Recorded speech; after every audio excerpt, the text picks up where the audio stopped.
Rook endings are one of the most complicated types of positions to play in chess.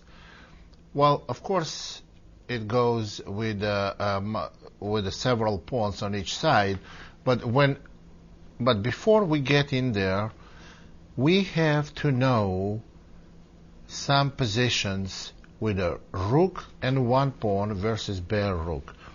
Now, those positions are all very predictable, and they are known as won or drawn. There is no one-side advantage, has advantage or not, but they are not that simple, and it's very important for us to know what is the result, because a lot of times you have endgame positions and you want to go to the position where you have rook and pawn and opponent has a rook, or you have just rook and opponent has rook and pawn, and you have to know before you go in there whether it's won or drawn or lost or whatever. So let's get some elementary position. Well, for example, king on a6, pawn on b6, and the rooks on f8 and g7. This position is dead drawn. It's a dead draw.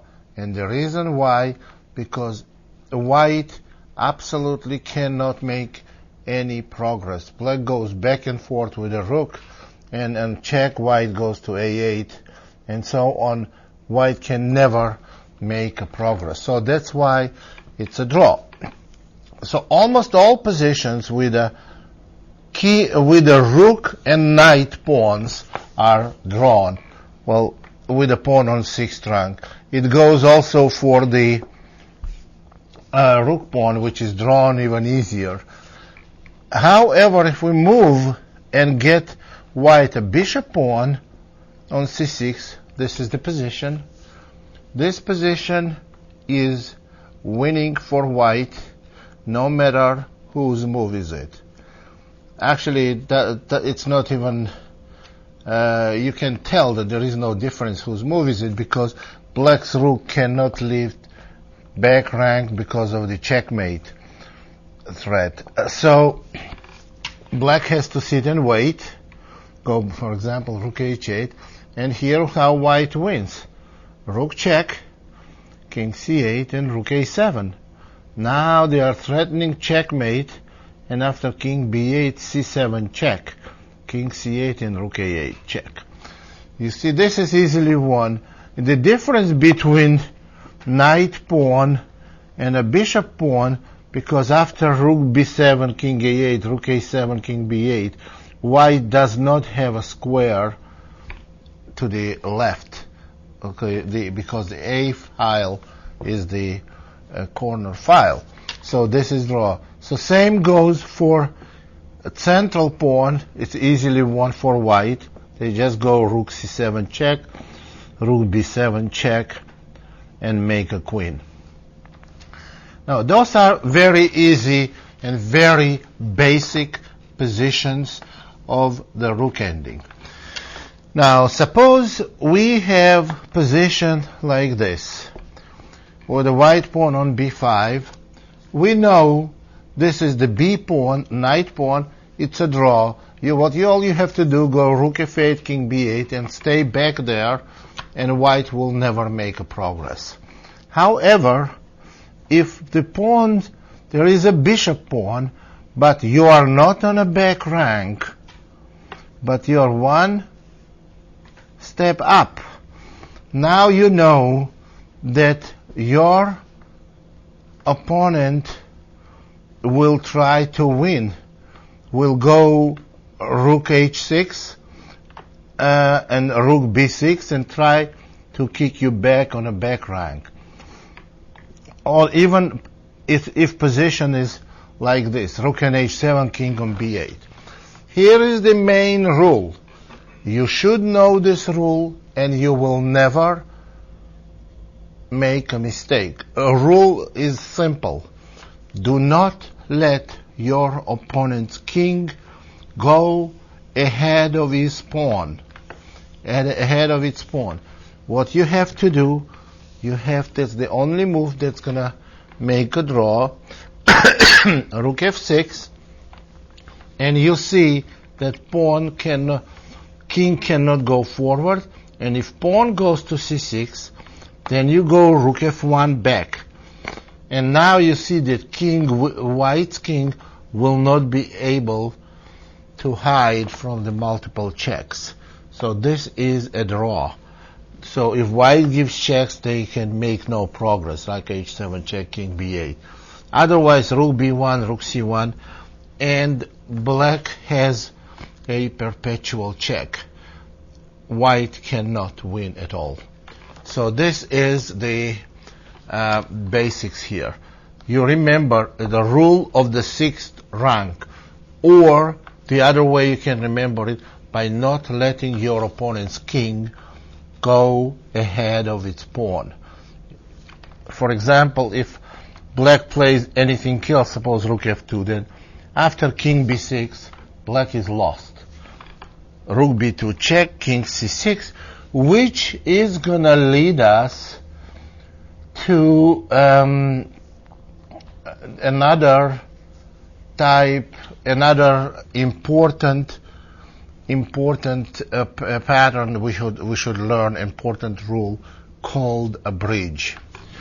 For example, if king is here even, we go king d6 and king c6, and now white is winning. They go rook h8 check, king e7, king c7. Now how does white win this? Black goes rook c1, c6, and black goes rook c2. How are we gonna win it? What white does, goes rook h1 back, then goes rook to d1. So this way they cut the black's king off.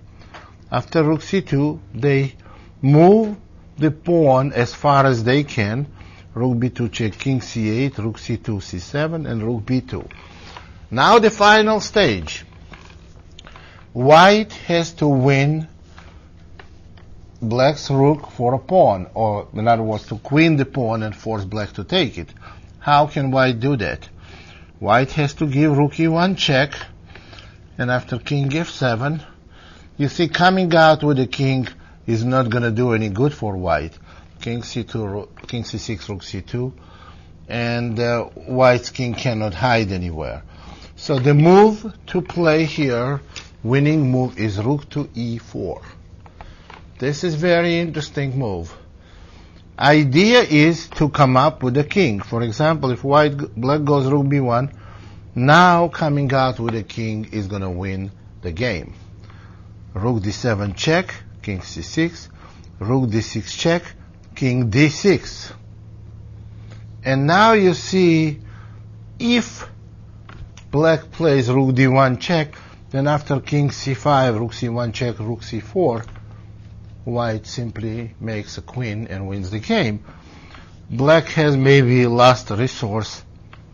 White wants to play rook e5 and rook c5. Black has no defense. If black tries king f6, don't play rook e5, that's a trick, because rook takes c7 will draw here. But what you have to do is simply, instead of going rook e5, play rook e6 check first. And when king moves anywhere, either on f7 or f5, then you play rook e5, followed by rook c5. Same goes for king f5, rook e5 check, and rook c5, and white wins. Now this is called a bridge. After rook e4, bridge is white's king moving out to c5 and rook c4. That's the bridge. And that's what makes white's position won.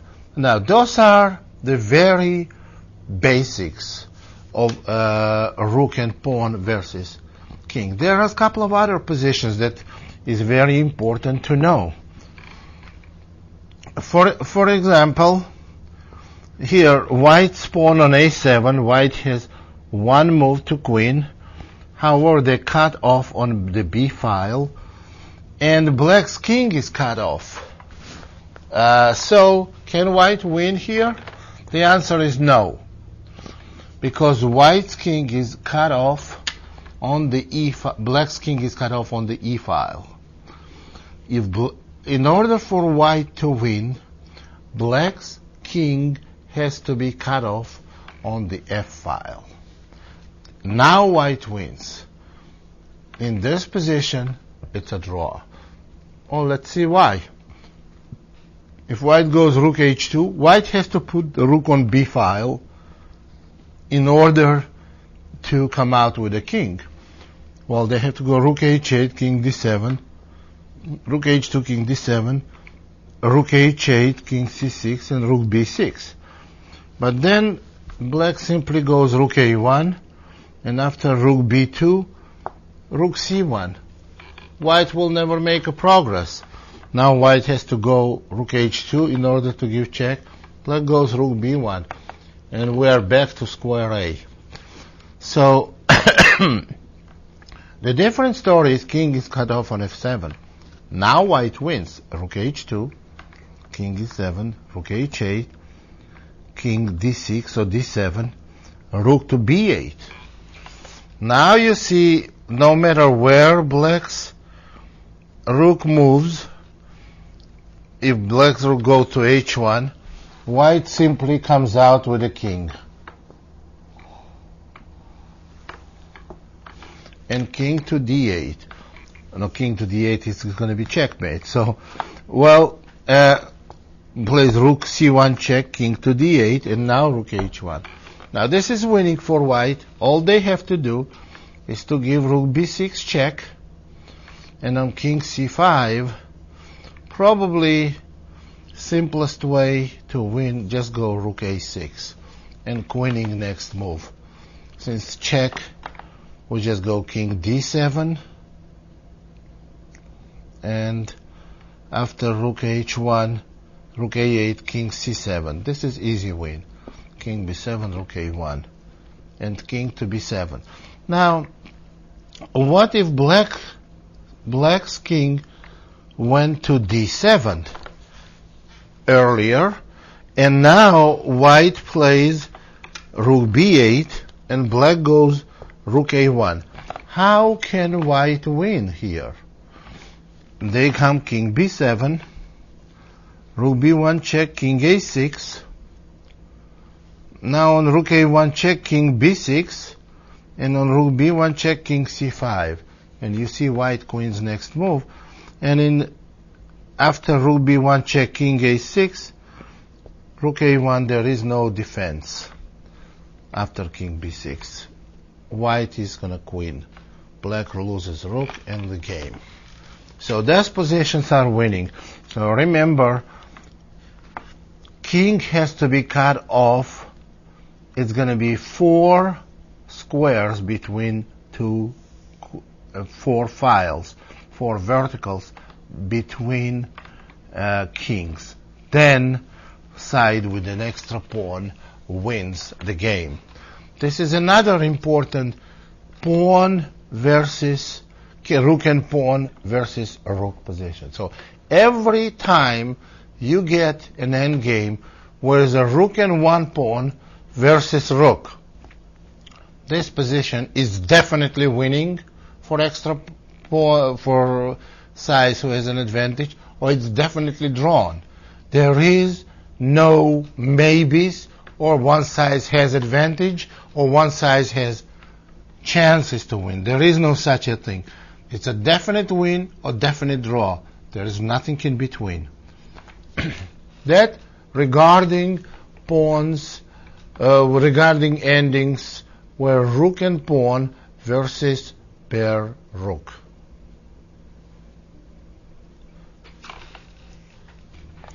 We practically covered all the rook endings where rook and pawn versus rook. But now let's get those endings. You have to know just like 1, 2, 3. But there are some basic principles of the rook endings, just like any other ending. So in rook ending, more than in any other ending, those principles are essential. Number one rule: never play with the passive rook. Do not have a passive rook.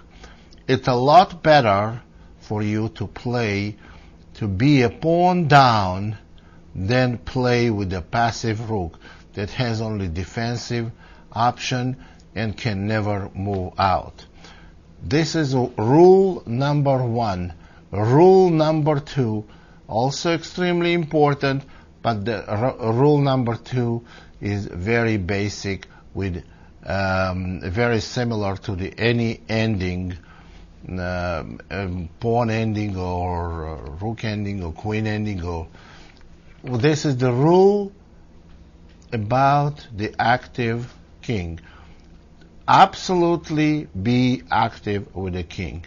But rule number two, do not have passive rook, have an active rook.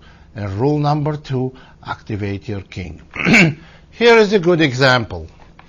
Now, white has an extra pawn. This endgame is absolutely winning for white. Now, how can white win? If white pushes the pawn h6, rook e1 check, king e2, rook h1, it's not clear that white can win, and I will say even more, it's probable a draw. This is a draw. After rook g6, we don't want to analyze this game. Black may go a5, then b6, then king a6. It's very hard for white to make a progress, because if king marches towards the pass pawn, then black may take two of white's pawns and have pass pawns on their own. However, the position is easily won for white. The easy win, remember, we already discussed that it's extremely important to have an active rook, which also means it's extremely important not to have passive rook. So you do one or the other, which looks like the same rule. One means either you have yourself extremely active rook or force your opponent to have extremely passive rook. And the answer is to rook g1. To this is rook g1.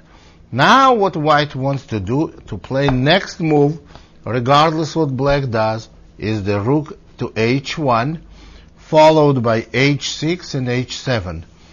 Black eventually has to stop the h pawn. Black goes rook h7, we go rook h1, and even if they go rook h6. Okay, this is the position I was talking about. Our rook may be not as active, but it's a lot more active than black's rook. Black's rook cannot have any moves. What if black's rook moves anywhere, white pushes the h pawn.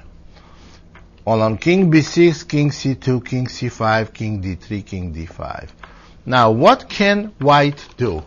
White can go something like a4, and black cannot go towards the pawn because white will go towards pawns on queen side.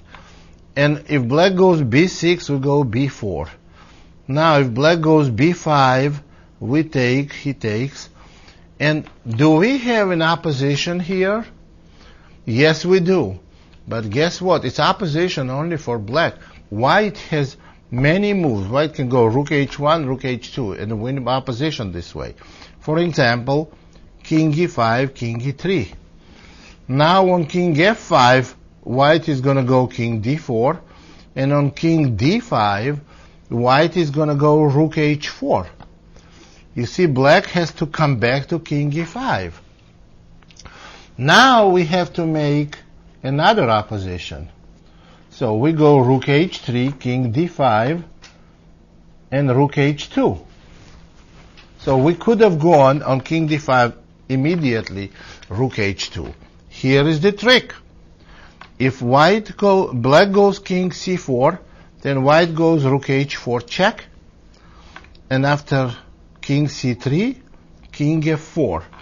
Now you can tell that black cannot play king takes b4 because of king g5 check, so black loses. White goes king g5 next move.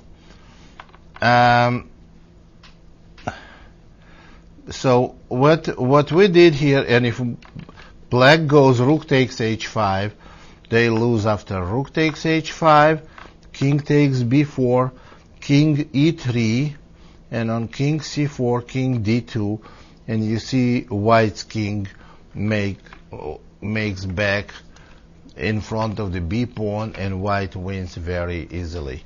So all this was possible because of the very passive position of black's rook. Well, once white played in this position, rook g1 and rook h1, black is lost. Now, why rook g1? Why not rook g2? Rook g2 does not do the same because black has the check. King c2 and rook a1. Now black is going to have an active rook, and white is going to have a passive rook defending. Now black's rook is behind the opponent's pawn, and white cannot win this. But this is like the next chapter, why white cannot win. So this is very important. When your opponent has pass pawn, keep your rook behind your opponent's pawn, not in front, because that's what makes your rook very passive. Once your rook is behind, it's active rook, and when you have a pass pawn, try to not let it happen. Try to have your rook behind your pawn. That's when you have good winning chances, and most probably the winning position.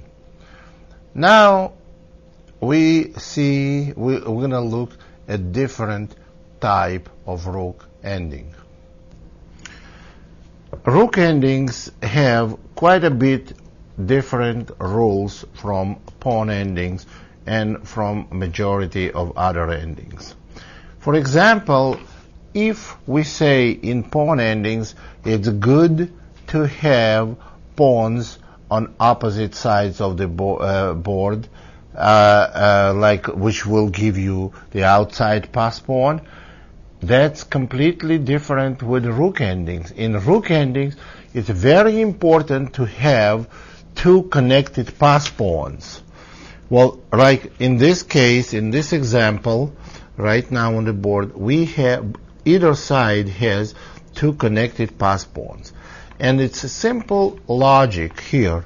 When two connected pass pawns are very strong, they definitely gonna queen, and they are unstoppable. That means both sides gonna succeed fighting against the rook.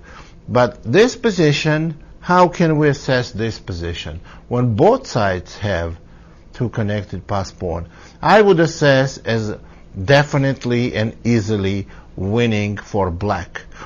Because if both sides gonna succeed moving the pass pawn, then one of the sides is way ahead. Black is ahead of white. If black is ahead of white just a little bit, there will be no draw. There's a definite win. And here's a simple example. Even if it's white's move, g4, b5, king g3, b4, h4, b3, or even king b5, g5, a4, king g4, b3. Now black may be a little bit ahead, but this little bit is enough. b2, rook b1, a3, g6, king c4, and after king g5, a2. You see, black is easily winning. I didn't calculate these consequences, but there is a rule. Two connected pass pawns are unstoppable. If they are unstoppable, that means they're gonna queen. If they are gonna queen, then side that is ahead is definitely gonna win the game. Now, let me show you a little different connected to pass pawns. Here is two connected pass pawns, and here is two connected pass pawns, and another pass pawn on the other side. Now, what about this position? The result is the same. Black is winning because extra pawn for white is totally meaningless. Black simply goes e5, e4, marches, and succeeds. What makes white's case even more difficult, that central pawns are very good, basically in a rook ending. If in pawn ending or bishop ending you want to have a rook pawn that moves quick, and it's good to have wing pawns, it's opposite in the rook ending. Rook ending central pawns are very strong, especially if they're connected. That's like a deadly power. Again, on g4, e5, king g3, we can go either e4 or d4. Now, white's a pawn, it doesn't matter. Rook cannot stop, so white is totally lost. On h4, king d5, h5, e4, king h4, e3, and white's rook cannot fight against black's pass pawns. Next move is going to be e2 and d3, and black is going to win easily. Extra pawn does not mean anything. So what means is the quality of the pawns you have and not the quantity. It's in rook ending.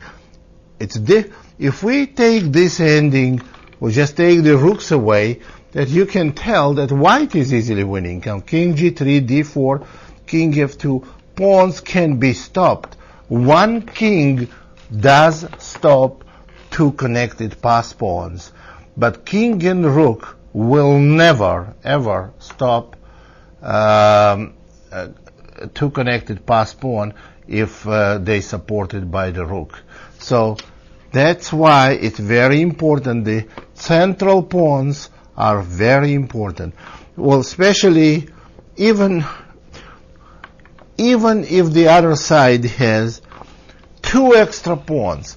You see, after e5, white still has big advantage, because even though they are two pawns down, they are in a lot of trouble, because there's two. You need only one pawn to queen, but they are too far, and these two pawns, central two pawns on e5 and d5 are unstoppable power, and black is absolutely winning. Those are the rules, are very important to remember.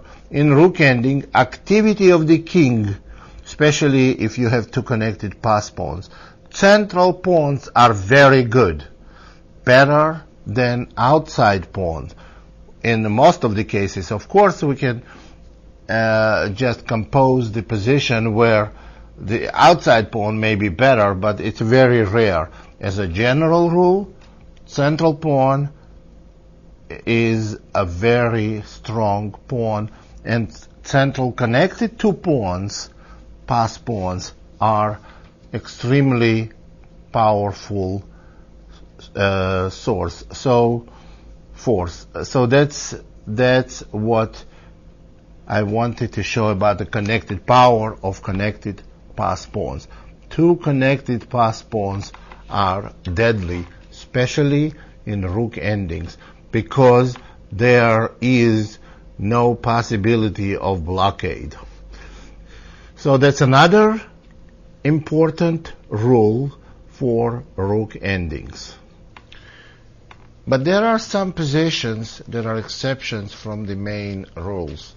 For example, here's one position we have right in front of us, where white does have two connected pass pawns, but white cannot win this position. And the reason is because king cannot help. When I said that two connected pass pawns in rook ending cannot be stopped, I meant, of course, with the support of the king. here white's king cannot help those white pawns, and rook must protect the backward pawn. So white has no way of making progress without losing both pawns.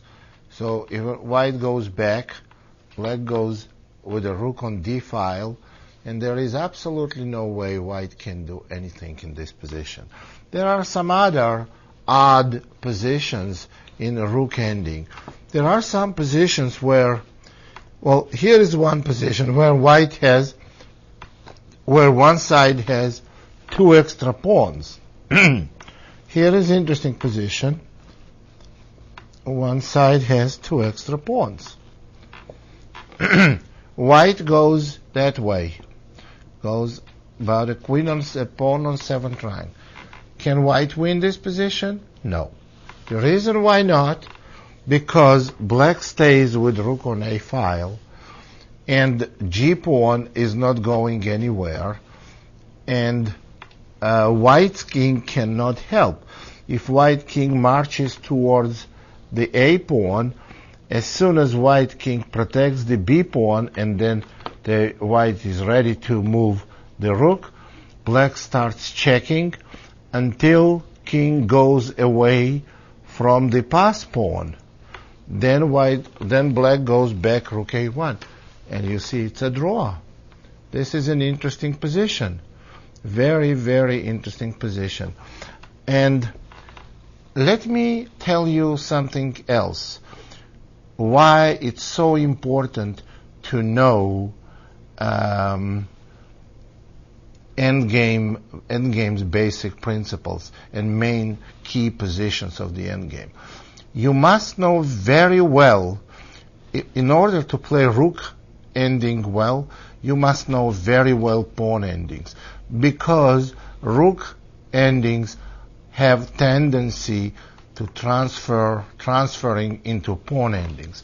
Well, let me give you one interesting example. Here is the position. White has an extra pawn, and it's white to move. White has only one way to win this endgame. Now remember, if rooks are exchanged in this position, white is winning, because white is going to come eventually win black's pawn, and opposition is not going to help black, because we learned it in a chapter of pawn endings. Opposition is not going to help black because they are on a back rank. Back rank is exception. No matter whose move is it, white wins. So based on that, so we know that in this rook ending, you see, by playing rook ending, you must know the pawn ending. So you must know the theory of the pawn endgame that you want to get. The endgame is going to be winning. So all you need to do to give the a pawn and exchange rooks. Now, there are three ways to do that. To play rook c8, and when black takes, play rook c7, exchange rooks. Rook d8, and when black exchange rook d7, check. And rook to e8, to take and exchange rook e7, check. Now, but which one of them is the right way to play? There is only one move that wins this rook ending. This is kind of trick question. Which move wins? The move that wins here, one that guarantees the exchange of rooks. And this is the only move that guarantees exchange of rooks. After rook d8 or rook e8, it's a draw, because black is not going to play rook takes pawn. Black is going to play rook a6 check first. And when king moves anywhere, then black rook is going to take the pawn. Rooks cannot be exchanged, and therefore it's a draw. Different story on rook c8, because if black plays rook a6, white goes rook c6.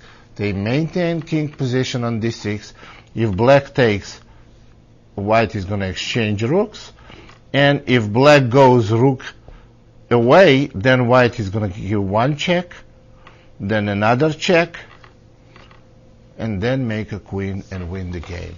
So those are kind of tactical nuances of the position and some tactical subtleties.